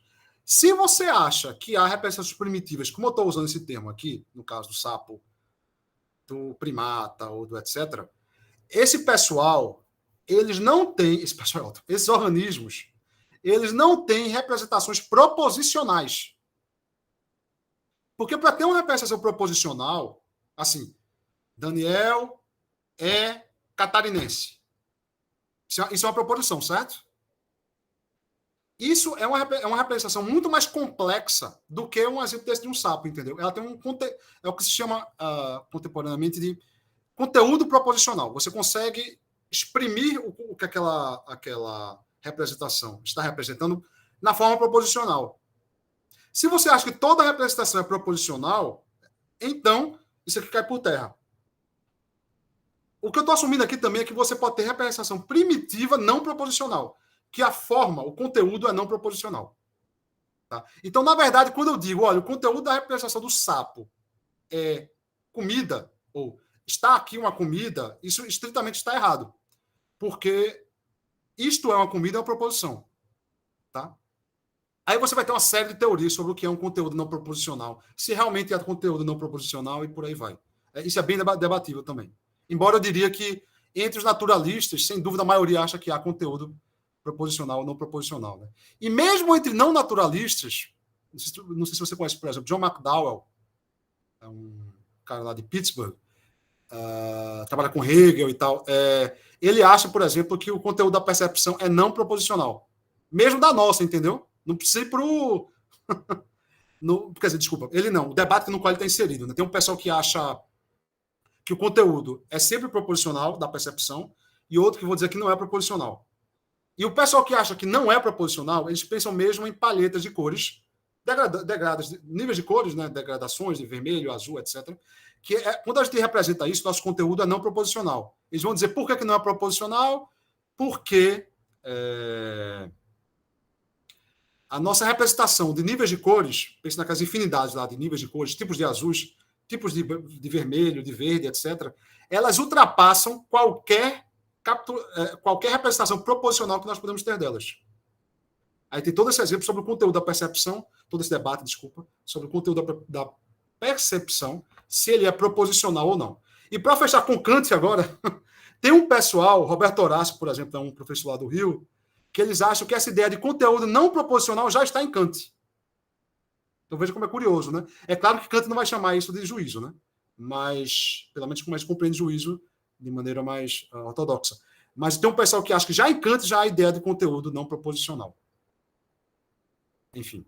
Aí tem um debate interessante sobre isso. Se você dar uma olhada depois, dá uma lida. Lá na CEP tem, por exemplo, na Stanford, enciclopédia sobre conteúdo da percepção. Aí vai ter esse debate lá, enfim. Se você não conhece, claro, né? Talvez conheça. É isso. Valeu, Daniel. Outra questão para esclarecer aqui o que eu estou chamando de representação. Né? Legal, obrigado, Daniel. Obrigado, Sérgio. A gente está chegando às 8h30, né, que é o horário que eu tinha combinado com o Sérgio para a gente encerrar. Mas não sei como é que está o teu tempo aí, Sérgio. Temos aí 1 minuto, 2 minutos. Não sei se Não, tem mais temos alguma até pergunta. mais. Pode, tranquilo. Tá. Então, eu vou te fazer uma pergunta. Tá? Eu vou tentar Ótimo. fazer a pergunta formular a pergunta de uma maneira breve, né? Para a gente não ficar aqui até muito tarde. Mas é sobre o teu uso dos contrafactuais que tu trouxeste aí, né? Para a tua solução ali do problema do conteúdo distante. Então, o exemplo da zebra. Tá? Você disse ali, a gente sabe que a função das listras na zebra é afastar moscas, né? Porque a gente raciocina contrafactualmente. No caso, o biólogo, né? O biólogo evolucionista raciocina contrafactualmente e diz, olha, uma zebra sem listras atrairia mais moscas do que uma zebra com listras, então a função adaptativa ali da listra é afastar a mosca. Tá. Raciocínio do biólogo usou contrafactuais. O que faltou ligar para mim é como que isso opera lá na seleção, ou se isso tem alguma, opera de uma maneira lá no processo de seleção das representações, sei lá se eu estou usando o termo corretamente aqui, tá? Mas como que aquilo opera lá para que você determine que o conteúdo distante será o conteúdo da representação, e não a causa mais próxima, né? Tipo, lá o sapo representa a mosca. Tá, a mosca é o conteúdo distante, né? Mas ali antes da mosca tem ali o conteúdo mais próximo, são aquelas sombras, né? O jogo de sombras e tal, que tem antes, cores que ele podia representar, qualquer outra coisa, né? Mas aí, onde é que entra o raciocínio contrafactual aí? Ele é o raciocínio nosso teorizando sobre como se dá aquela representação, ou tem alguma coisa contrafactual que opera na própria processo de seleção? Que vai fazer com que a representação foque na mosca, em vez de focar lá num detalhe da asa, ou na cor, ou em qualquer outra coisa, né, que fosse talvez mais irrelevante. Não sei se eu me fiz entender também. Não Foi sim, acho que entendi sim. Eu achava que sua pergunta ia por outro meio, assim. Porque eu já apresentei isso aqui em outros lugares, e aí me perguntaram, essa noção de contrafactual aí está pouco desenvolvida? Claro, está. E há um debate, você deve saber, né, um debate enorme sobre, na metafísica contemporânea e tal, sobre contrafactuais, né? Tem o trabalho de Lewis, que acho que é o principal e tal. Esse problema que eu acabei de dizer, que não é o seu, claro, eu tento ser neutro com relação à teoria modal de contrafactuais que eu vou assumir, né? Talvez não seja possível ser neutro, mas eu espero que seja. Então, o paper que eu estou escrevendo, eu estou assumindo a análise de Lewis, mas só para ilustrar, sabe? Enfim, mas isso não é muito relevante para a sua pergunta, todo mundo. A sua pergunta, pelo que eu entendi, é a seguinte: olha, na teoria tradicional dos efeitos selecionados, o pessoal fica apenas na história evolutiva atual, não é isso? Millikan, Neander, Larry Wright, esse filósofo da biologia, eles vão por essa linha. E a biologia é uma ciência histórica, a biologia evolutiva, notoriamente, porque a evolução é uma história, né? Então é uma ciência histórica, nesse sentido.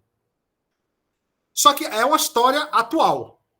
Você não está olhando para terras contrafactuais, no qual havia uma pequena mudança e você vai ter uma história contrafactual lá, né? Que acontece lá, mas não aconteceu lá porque é sempre do passado. Tanto lá como aqui a gente está falando do passado, tá? É sempre histórico. A teoria dos efeitos selecionados é uma teoria histórica da função biológica. Por que histórica? Porque você determina o que é a função biológica sempre olhando para trás. Você poderia dizer o seguinte: olha, a função biológica do olho de Sérgio, Daniel, César, etc., é X, porque no mundo atual ela tem uma propensão a ter tais efeitos biológicos benéficos. Tem uma teoria que é assim, a teoria da propensidade da função biológica. Quando você formula dessa maneira, você está olhando para o mundo atual e para o presente. É a propensidade que o olho de Sérgio, Daniel, César, Márcio, João, etc., possuem no presente.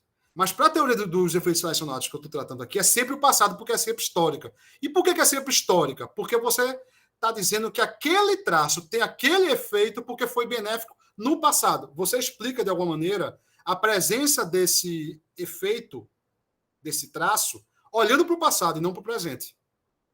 Ele foi selecionado de tal maneira e por isso que os nossos olhos tem tais e tais efeitos, por exemplo, no sistema visual, para ficar mais complexo. Certo? Então é sempre histórica.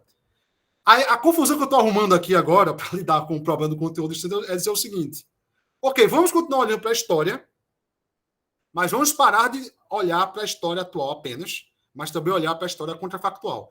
Porque se você olha apenas para a história, essa é a minha hipótese, né? Se você olha só para a história evolutiva atual, você não tem refinamento suficiente na sua teoria para determinar que o efeito biológico é discriminar apenas o conteúdo distante e não o conteúdo próximo. Por que você não vai ter esse refinamento teórico suficiente? Porque, historicamente, os conteúdos distantes sempre vêm juntos do conteúdo próximo. Entendeu a motivação, César? Então, se você for olhar historicamente, vai vir sempre junto. Então, se vem sempre junto, não tem como discriminar. Desculpa, vou usar outro verbo. Não tem como separar, entendeu? Porque vem sempre junto.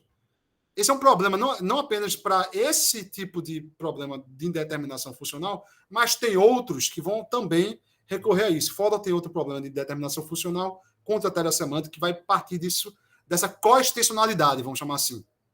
Tá? Só que quando eu apelo para conteúdo contrafactual, vem um problema, né? Que o problema é, ok, vamos apelar para a história contrafactual. Então, o que aconteceu na história de planetas terras, por exemplo, alternativas, contrafactuais. Vai ser, claro que eu coloco, vai ser só uma pequena diferença e tal, mas quando você faz isso, você vai dizer o seguinte, olha, contrafactualmente vai ter tudo que é mundo, mesmo sendo mais próximo. Por quê? A quantidade de mundos infinitos mundos possíveis é infinito, né? Mesmo se você ficar nos próximos.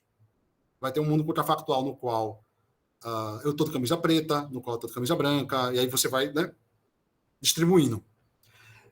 E aí, ao fazer isso, eu chego nesse problema aqui, que é o ponto de Carolyn Price e Ruth Millikan. Eles vão dizer o seguinte, olha, o que pode apelar é apenas a história atual, porque o que ia acontecer na história contrafactual ninguém sabe. O que garante que a seleção ia operar desse ou daquele jeito, né? Aí agora eu vou entrar mais no ponto da tua pergunta. O que é que garante que na história contrafactual, aqui, ó, você vê meu mouse? Sim, estou vendo. Pronto, obrigado. O que é que garante que no cenário histórico contrafactual, no qual é Q2, que é o efeito o estímulo próximo que vai levar à discriminação de C, que o sistema representacional iria ser sensível a Q2 e, portanto, sensível a C. Isso não é óbvio. O que garante o que garante na história atual é muito óbvio, porque já aconteceu. A gente tem acesso à história do mundo atual, né? Epistemicamente, etc. Mas no mundo contrafactual a gente não tem acesso, ou muito pouco, vai depender da sua metafísica, de muitos possíveis e tal, mas não vou entrar nisso. A gente tem, pelo menos, no maior dos cenários, vai ter um acesso muito mais fraco do que ocorre lá. Certo? E aí é por isso que Millikan e a Price vão dizer, olha, é melhor não entrar nessa história de contrafactual, seja de história contrafactual, seja apelar para teorias modais para explicar a função biológica. Isso já foi feito por Ben Snane, né? Eu não falei isso daqui, mas a teoria dos efeitos selecionados estendidos não é a primeira teoria a injetar um elemento modal, no caso aqui o elemento contrafactual, na atribuição de funções biológicas, né? Ben Snane, ele já fez isso com a teoria modal da função biológica. A diferença da minha proposta para a dele é que a dele joga fora qualquer ideia de seleção e fica só com noção modal. Entendeu? E aí, claro, como ele só fica só com noção modal, ele vai ter que ter uma teoria modal muito mais forte. Eu estou apelando só para contrafactual e, claro, contrafactual para a história de seleção. Né? Então é mais restrito. Certo. E o último ponto como operaria, que é a sua questão. Né? Como é que isso vai operar? Bem, eu acho que, heuristicamente, o biólogo, e de fato eles fazem isso, você tem na literatura, eles estipulam cenários contrafactuais. Então, eles partem do atual para fazer pequenas modificações para descobrir para que serve biologicamente aquele traço. Então, você estipula um cenário contrafactual no qual tudo é igual, certo? Tudo é igual, com a diferença de que em um cenário contrafactual você tem aquele traço e o outro não tem. E aí você vê qual é a diferença que faz em termos de benefício evolutivo, né? A reprodução e sobrevivência, ou seja, a aptidão biológica, né? Então, a ideia seria essa, de usar essa noção de estipulação para especificar de maneira mais refinada a função biológica do traço, né? Isso é difícil aqui, eu já estou trabalhando isso já tem um tempo, já estou meio que sem paciência mais, porque é um passo grande, né? Talvez seja maior do que minhas pernas, de fato. Mas, olha, isso vai dar errado no final, você fica perdendo tempo com isso. Felizmente, isso aqui eu não estou trabalhando hoje em dia só com isso. Mas eu ainda acho que é promissor, né? E pelo menos se der errado, eu queria saber o porquê que isso não funciona. Porque a objeção de Millikan, para mim, não é definitiva. Então, esse é o meu estágio atual. Né?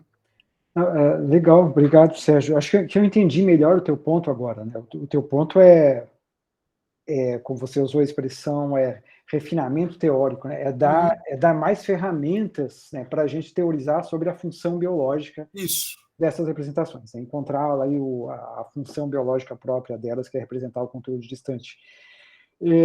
Mas talvez, então isso tá entendido, mas só abusando já do tempo, talvez a minha questão, assim, agora reformulando, quando tu falava, fosse o seguinte: lembra daquele negócio do Quine, aquele problema lá do coelho, parte destacada de coelho, né? O problema da indeterminação da tradução para o Quine. Perfeito. Né? Então, tu tem um termo lá, o veículo representacional, e o que ele se refere? Então, Gavagai se refere ao coelho ou uma parte destacada de coelho, né? E daí eu estava pensando, talvez a partir disso, sobre esse problema do conteúdo distante da representação, que eu acho que não é o que tu está tratando, mas só para esclarecer o que eu tinha pensado, né? Porque do ponto de vista do próprio sapinho lá, e não do biólogo que está teorizando, do filósofo, mas ele pode estar representando, né, tanto a mosca quanto uma parte destacada da mosca, e vai tudo funcionar igual. Então, o conteúdo da representação é o quê? É a mosca, ou é parte destacada na mosca, ou é uma sombrinha preta que se move, né? Ou é qualquer outra coisa, né? Que a gente, claro, como já disse na resposta do Daniel, a gente não expressa em proposição. Né? Então, quando você fala da função biológica é representar a mosca, não, mas a função biológica pode ser representar um pontinho preto que se move, né? Potencialmente comida. Então, o conteúdo da representação é a mosca ou é pontinho preto que se move, né?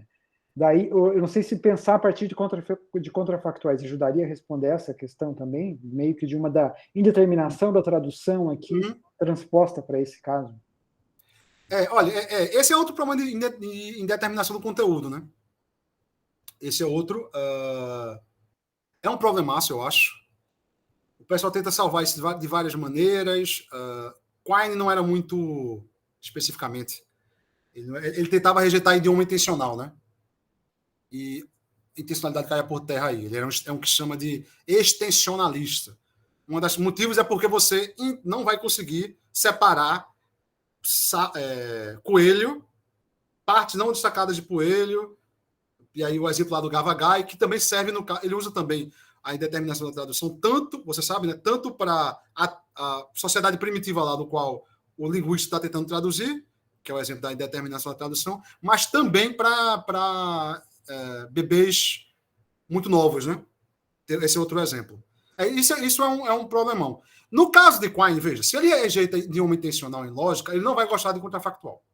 Então, quer dizer, ele é contra a lógica modal, ele vai dizer, isso aí o meu projeto aqui estaria ferrado já de muito antes, né? Fica aquela piada muito antes do ponto de partida. Fica aquela piada do cara que vai no elevador em Brasília, e aí o assessorista pergunta para ele, senhor, qual andar você vai? Aí o cara responde, tanto faz, eu já errei de prédio. No caso de Quine, seria isso, olha, eu já errei de prédio porque eu já estou apelando para a noção contrafactual, de alguma maneira vai ter que ter uma lógica contrafactual, e ele acha que não dá, toda lógica tem que ser extensional. Então ele acha que a noção de contrafactual é sempre ambíguo, não dá para determinar o que é, e por aí vai. Então Quine, obviamente, rejeitaria qualquer papo sobre isso aqui. Né? Agora, tirando os pressupostos extensionalistas de Quine, será que um apelo a contrafactuais pode ajudar a lidar com o problema da indeterminação da tradução? César, eu nunca trabalhei especificamente com isso. Eu até já trabalhei com Quine na tradução, mas era outros aspectos. Eu nem sonhava em trabalhar com filosofia da mente na época. Agora, eu não conheço a literatura de maneira muito aprofundada, mas deve ter alguém tentando especificar o conteúdo lá do Gavagai de maneira contrafactual.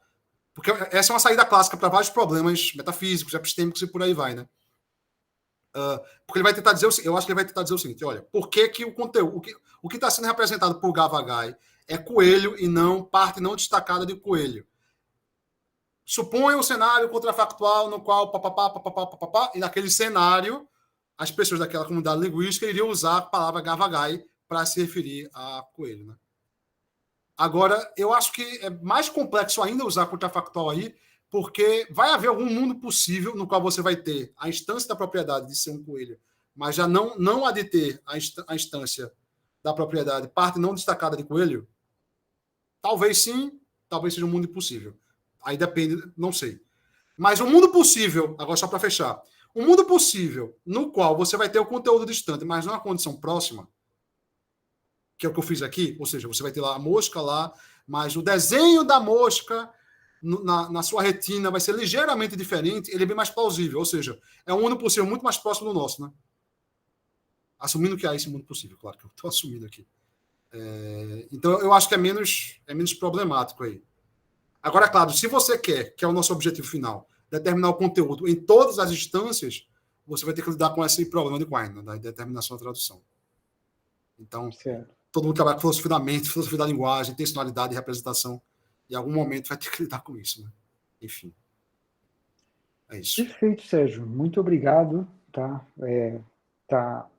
Ficou bastante claro agora para mim qual é o teu propósito e qual é o papel dos contrafactuais aí. E eu acho que o Quine era um chato também, com toda essa crítica dele, as noções modais e tal, né?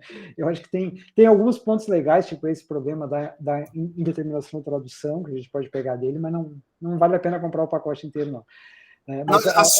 Eu acho que ele perdeu nisso. Eu acho que, historicamente, você trabalha com lógica, eu não trabalho, mas você vê o desenvolvimento da lógica modal, quase ninguém compra essa crítica dele à lógica intencional em geral, né?